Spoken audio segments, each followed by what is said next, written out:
పులివెందుల, ఆధోని, మదనపల్లి, మార్కాపురం, పార్వతీపురం, అమలాపురం, బాపట్ల, నర్సీపట్నం, పెనుగొండ, పాలకొల్లు ఈ 10 ప్రభుత్వ వైద్య కళాశాలలను, ఆ కళాశాలకు సంబంధించిన ఆసుపత్రులను ప్రైవేట్ పరం చేయాలని, కార్పొరేట్ శక్తులకు కట్టబెట్టాలని చంద్రబాబు నాయుడు గారి ప్రభుత్వం నిర్ణయించడం ఇది చాలా చాలా దురదృష్టకరం. ఇది శోచనీయం.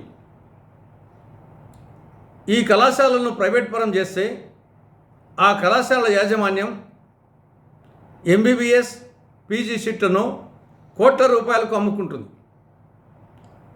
పర్యవసానంగా పేద విద్యార్థులు వైద్య విద్యకు దూరమవుతారు. ఒక విధంగా చెప్పాలంటే ప్రతిభకు పాడే కట్టడం జరుగుతుంది.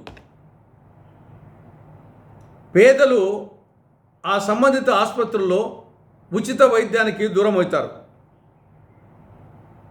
ఈ కాన్సెప్ట్, ఈ విధానం తెలుగుదేశం పార్టీ వ్యవస్థాపక అధ్యక్షులు ఎన్టీ రామారావు గారి ఆశయాలకు పూర్తిగా విరుద్ధం. పార్టీ ప్రారంభించిన రోజుల్లోనే ఎన్టీ రామారావు గారు చెప్పారు,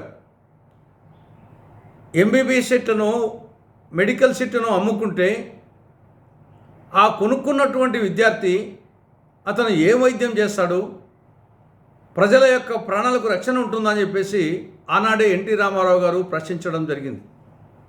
క్యాపిటేషన్ ఫీజు గురించి ఆనాడే విమర్శించడం జరిగింది రామారావు గారు. కాబట్టి ఇది ఎన్టీ రామారావు గారి ఆశయాలకు ప్రస్తుతం చంద్రబాబు ప్రభుత్వం తీసుకున్నటువంటి నిర్ణయం పూర్తి విరుద్ధం.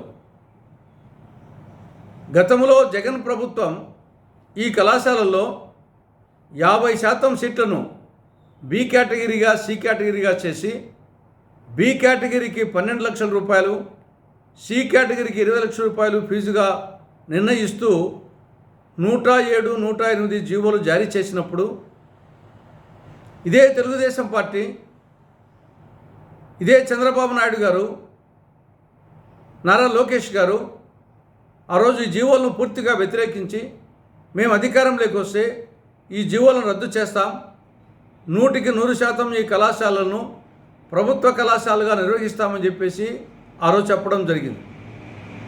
కానీ అధికారంలోకి వచ్చాక మాట తప్పడం జరిగింది, మడమ తిప్పడం జరిగింది, ప్లేట్ రివర్స్ చేయడం జరిగింది. 100% ప్రైవేట్ పరం చేస్తున్నారు. ఇది చాలా అన్యాయం.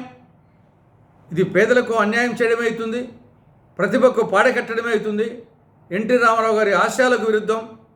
కాబట్టి చంద్రబాబు ప్రభుత్వం ఈ యొక్క నిర్ణయాన్ని ఉపసంహరించుకోవాలని కాంగ్రెస్ పార్టీ డిమాండ్ చేస్తూ ఉంది.